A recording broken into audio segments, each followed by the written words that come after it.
Le souhait profond de mon cœur est que Dieu te couvre de tout son amour.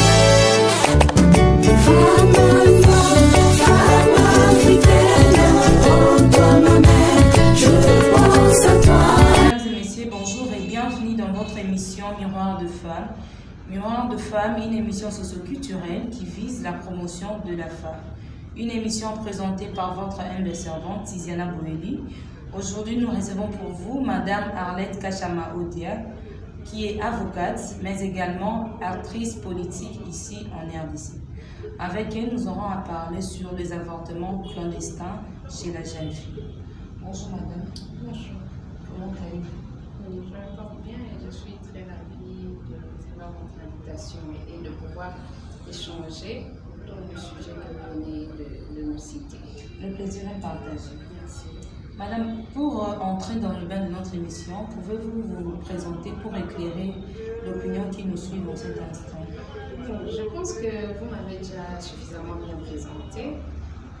C'est Arlette Odia Kachama. Je suis avocate depuis quelques années. Je suis acteur politique en République démocratique du Congo.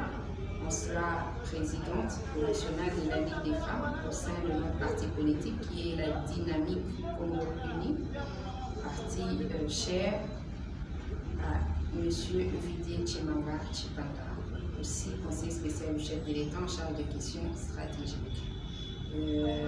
C'est un peu ça en résumé, c'est que je suis et c'est que je fais. Merci Madame. Madame, dites-nous un peu, quel est votre rapport en tant que coordonnatrice nationale de Ligue de femmes du DCI? Quel est votre rapport? L'apport est celui d'encourager d'abord le leadership féminin. À vrai dire, étant tous citoyens du monde, on n'avait vraiment pas, il ne se poserait pas de problème des ligues des femmes si, dès l'origine, les femmes elles étaient traitées de la même manière que les hommes, mais malheureusement ça n'a pas été le cas avec l'évolution de la nature du monde. Nous sommes partis de l'étape où la femme elle était très marginalisée, elle semblait ne pas avoir les mêmes droits que les hommes. Alors il fallait des structures, il fallait qu'il y ait un sursaut, un déclic pour permettre à promouvoir la femme. C'est ainsi que dans les partis politiques, vous voyez des structures et même dans d'autres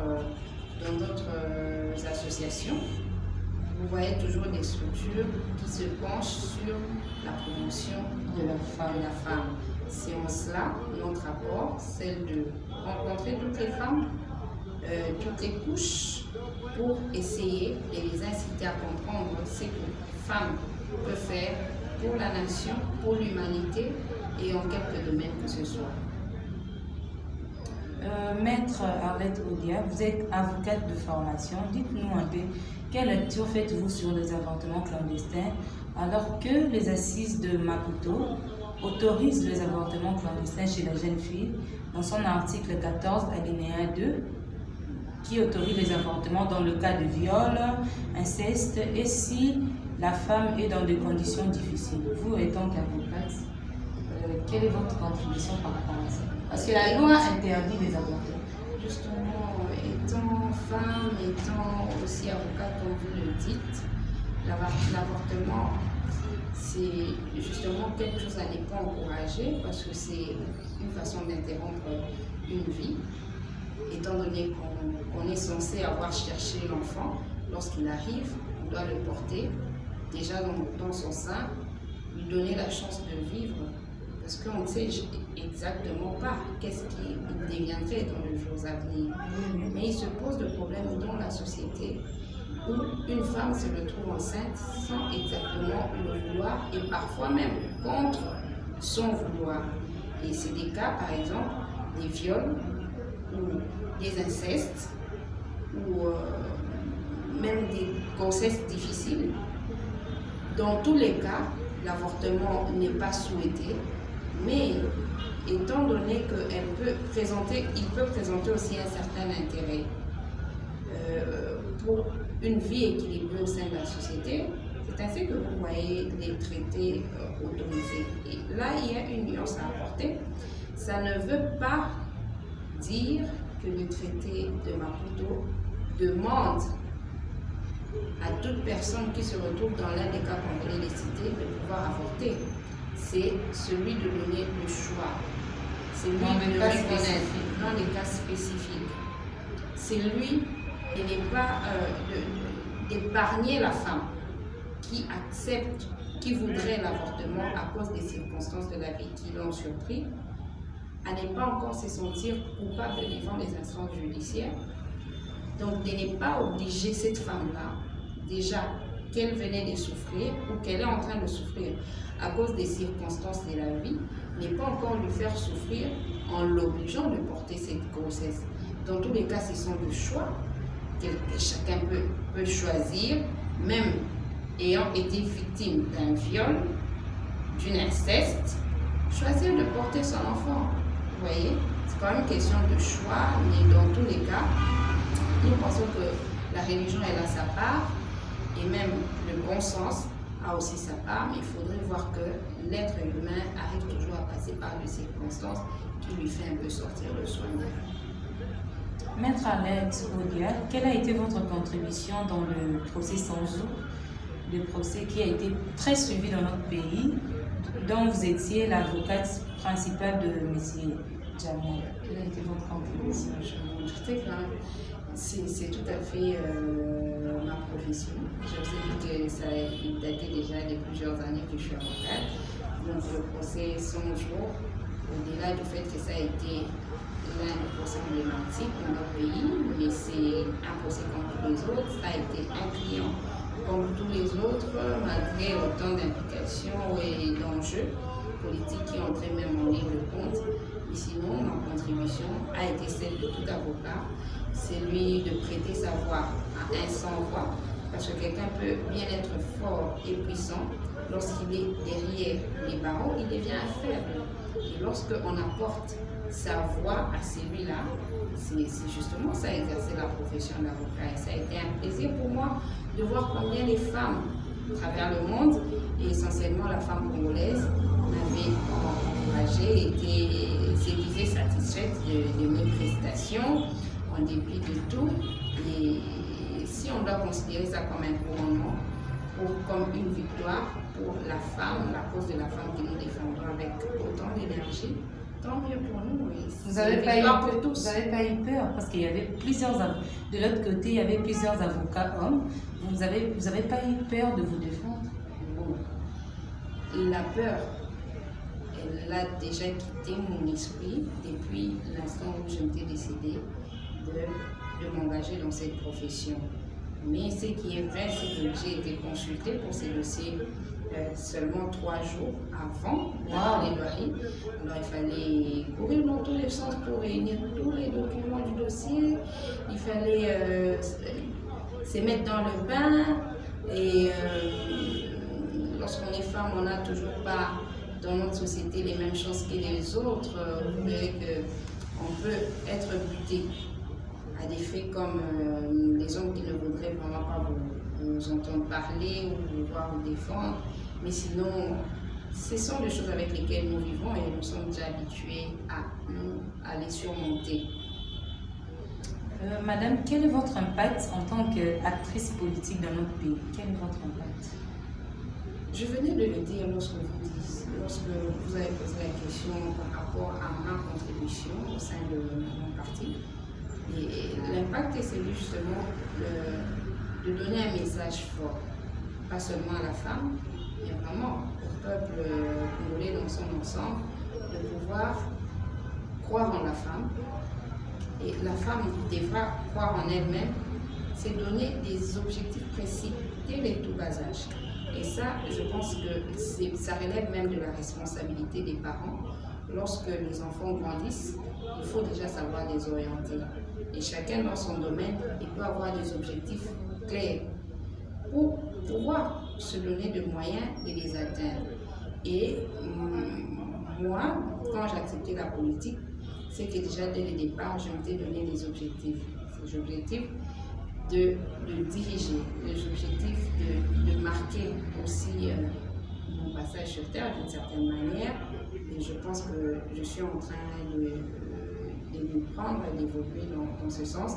Mais sinon, il faudrait promouvoir la femme et nous sommes bien disposés à servir la nation de ce côté. Madame, dites-nous un peu en tant que femme, quelles sont les difficultés rencontrées dans votre vie professionnelle, particulièrement dans votre carrière d'avocate?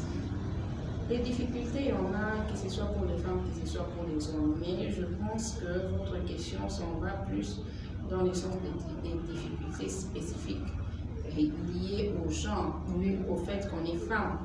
Elles sont nombreuses, elles sont permanentes.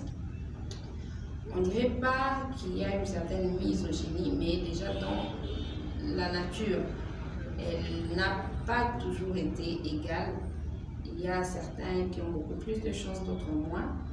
De la même manière qu'en politique, ou même dans la profession d'avocat, lorsque vous vous présentez, dans la plupart des cas, pour qu'on vous prête l'oreille, il faut avoir fait des preuves. Alors que peut-être pour les hommes, ce n'est pas le cas. Il suffit de s'afficher, de s'affirmer, on vous croit directement.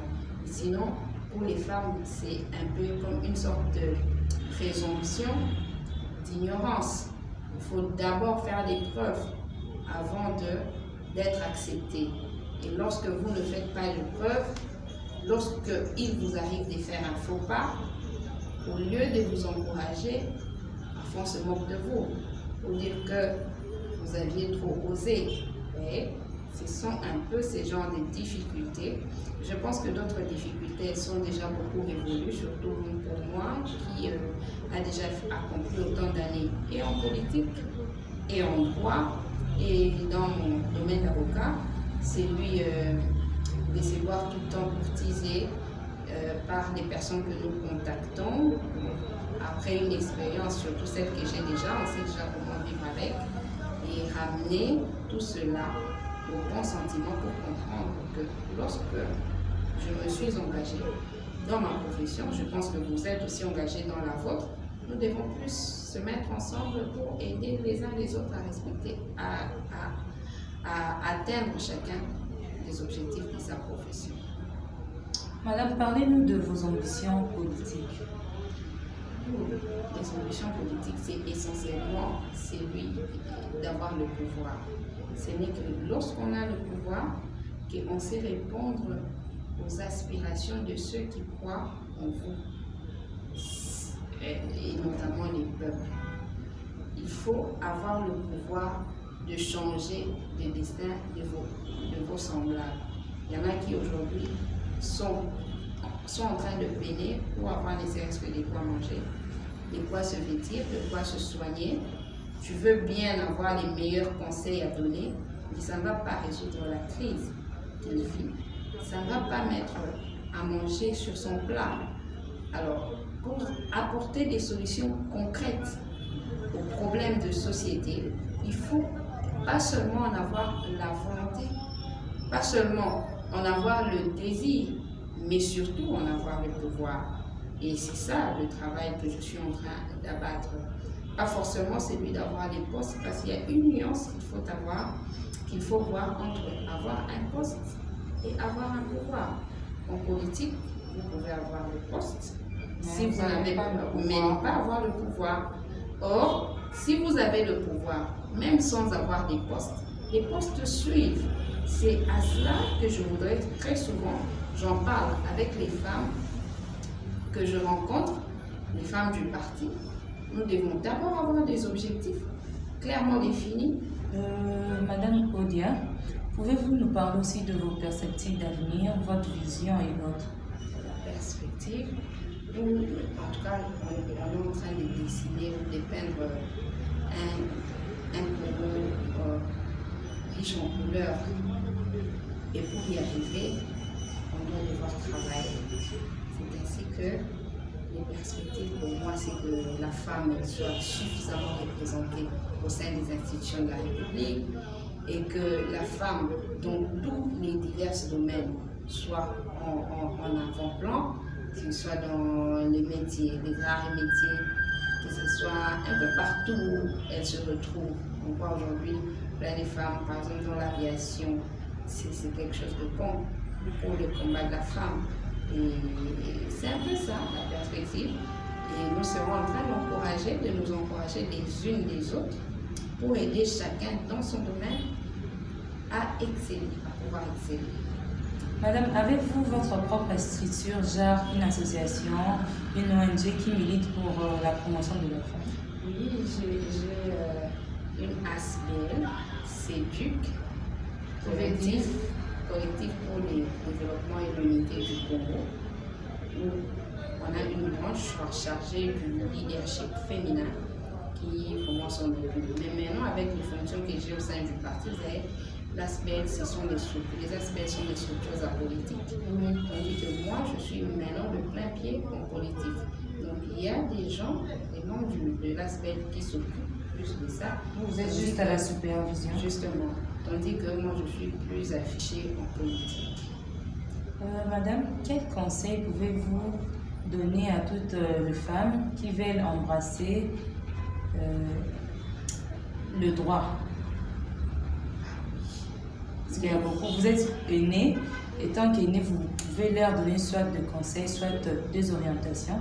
Parce qu'il y a plusieurs personnes qui se font des idées négatives par rapport aux femmes avocates.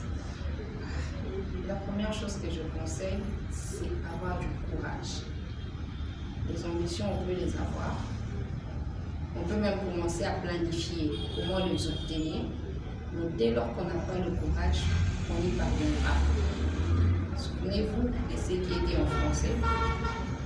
Vouloir ce pouvoir, pouvoir ce pouvoir. Ça va de pair. Justement, avoir ce courage. Parce que la profession d'avocat, elle n'est pas facile. C'est une profession dans laquelle vous vous retrouvez à avoir fait les mêmes études que les magistrats. Vous avez fait les mêmes études que les juges. Vous défendez une cause et vous rencontrez parfois les juges dire exactement le contraire de ce que vous avez tous appris à l'université. Alors il faut avoir le courage, d'abord pour digérer cette décision, pour la faire comprendre à votre client, pour lui montrer ce que vous devrez faire après cette étape. Donc quand vous n'avez pas suffisamment de courage, même votre client ne sait pas à quel sens se vouer. S'il vous plaît, entièrement confiance. Et voyez-vous, l'hypothèse où vous n'avez pas ce courage, c'est compliqué. La profession d'avocat, elle n'est vraiment pas aisée, elle est difficile. Mais avec le courage, avec les ambitions, avec la détermination, on atteint les objectifs. Madame, existe-t-il une association de femmes avocates ici dans notre pays? Il y en a plusieurs. Il y en a plusieurs dans chaque barreau. Dans chaque barreau, il y a des associations des femmes. Bon, il faut dire que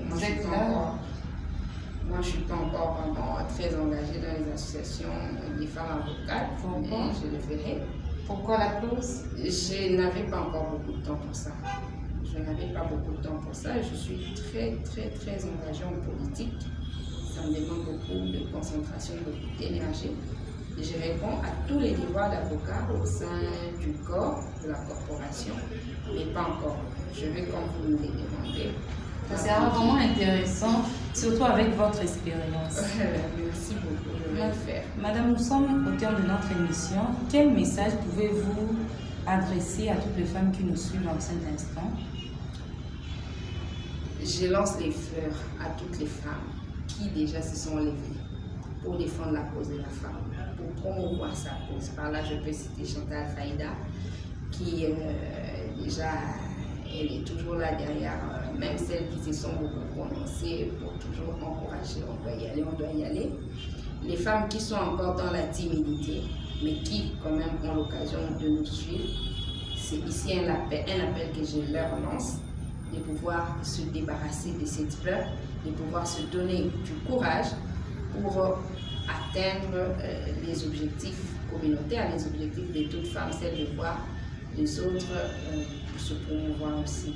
Alors soyons unis, soyons ensemble, donnons aux misogynes des raisons de croire en la femme et ça sera beaucoup plus avantageux dans ce combat que nous avons choisi, c'est de la promotion de la femme. Merci Madame Arlette Odia d'avoir répondu positivement à notre invitation. C'est la fin de notre émission Miroir de femmes qui a reçu pour vous aujourd'hui Maître Arlette Kachama Odia, qui est avocate, mais également actrice politique ici dans notre pays. Abonnez-vous massivement sur notre chaîne My Destiny. Le coronavirus est réel. Gardez une distanciation sociale, mais également respectez les gestes barrières. Big salutations à Madame Chantal Faïda, mon mentor. Beaucoup de félicitations à vous, maman, pour tout le travail que vous faites. Merci aussi à Madame Dorcas Paipai qui est toujours disponible pour nous accompagner dans cette émission. Big salutations à ma maman chérie Marie-Pauline et à Gloria Ngundu en direct de France. On se retrouve très prochainement pour un nouveau numéro. Le souhait profond de mon cœur est que Dieu te couvre de tout son amour.